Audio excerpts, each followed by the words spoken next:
బంగారుపాలెం సినీ నటుడు కృష్ణమనేని మురళీకృష్ణ ఎగువ మద్యం గ్రామ చర్చ్ నిర్మాణం కోసం తన సొంత నిధుల నుంచి ₹1,00,000 విరాళంగా అందించారు. బుధవారం గ్రామంలో ఆయనకు ఘన స్వాగతం కల్పించారు. ఊరేగింపుతో గ్రామస్తులు సత్కరించారు. ఈ సందర్భంగా మానినేని మాట్లాడుతూ బంగారుపాలెంలో పుట్టిన తనకు గ్రామ సేవ చేయడం గర్వంగా ఉందన్నారు. గత 5 ఏళ్లుగా ప్రభుత్వ ఆసుపత్రి సమీపంలో ₹1 భోజనం అందించడమే గాక పేద విద్యార్థుల కోసం పాఠశాల నిర్మాణం చేపట్టినట్లు తెలిపారు. చర్చికు ఇది తన మొదటి విరాళమని, అందరికీ ఆధ్యాత్మిక అభివృద్ధి కలగాలని ఆకాంక్షించారు. ఈ కార్యక్రమంలో 100 డ్రీమ్స్ ఫౌండేషన్ సభ్యులు, గ్రామ యూత్, సర్పంచ్, మహిళలు, పాస్టర్ శ్యామ్ ప్రసాద్ పాల్గొన్నారు.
నెక్స్ట్ ఇయర్ మనం మా ఊర్లోనే 1వ క్లాస్ నుంచి 10వ క్లాస్ వరకు ప్రతి క్లాస్కి 50 మంది స్టూడెంట్స్కి ఫ్రీగా ఎడ్యుకేషన్ ఇవ్వాలి అని స్కూల్ కూడా స్టార్ట్ చేస్తున్నాం.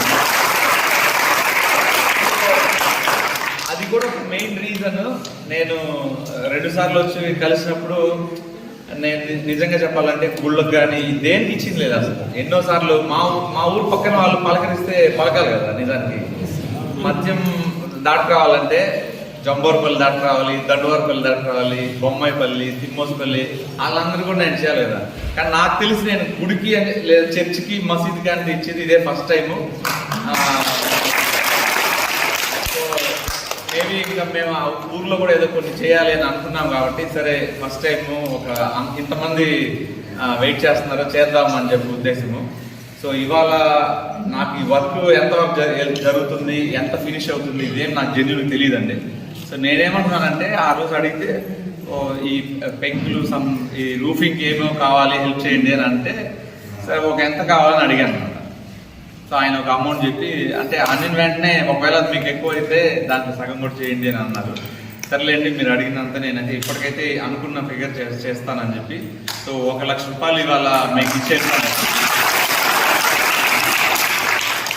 ఇది ఎక్కువ అయి ఉండొచ్చు, మేబీ కొంతమందికి తక్కువ అయి ఉండొచ్చు. నా ఉద్దేశం ఏంటంటే ప్రతిరోజు అది ఆగకుండా నిర్విర్యాగంగా భోజనం పెట్టేది చాలా ఇంపార్టెంట్ కదా.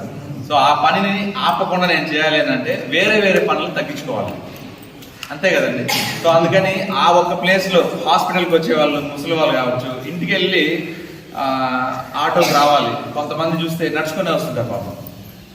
ముసలోళ్ళు ఒక 22 కిలోమీటర్లు 3 కిలోమీటర్లు నడిస్తే ప్రాణం అంతా ఇదైపోతుంది. వాళ్ళు వచ్చి తిని పడుకునే పరిస్థితి ఉండదు. అక్కడే మనం భోజనం పెడితే ఆ భోజనం తిని ఆటోకి వస్తారో లేదా నడుచుకొస్తారో అలవాటు ఉండే వాళ్ళు ఎలా పడితే అలా రావచ్చు అనే దానికోసం ఒకదాన్ని గట్టిగా బతికించాలి. 100 మంది ఉంటే ఒక సెక్యూరిటీ బతికించాలి.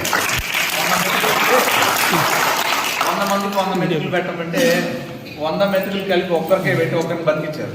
సో అలా చిన్న వాటిని ఒక చోట సగం బతికించేదానికంటే ఒక్క చోట మంచిగా చేయాలనే ఉద్దేశంతో అన్న సూక్తం అనే పేరు మీద ₹1 భోజనం ఇస్తున్నాము. నెక్స్ట్ ఇయర్ ఎవరైతే చదవగలిగింది, నేను చదువుతాను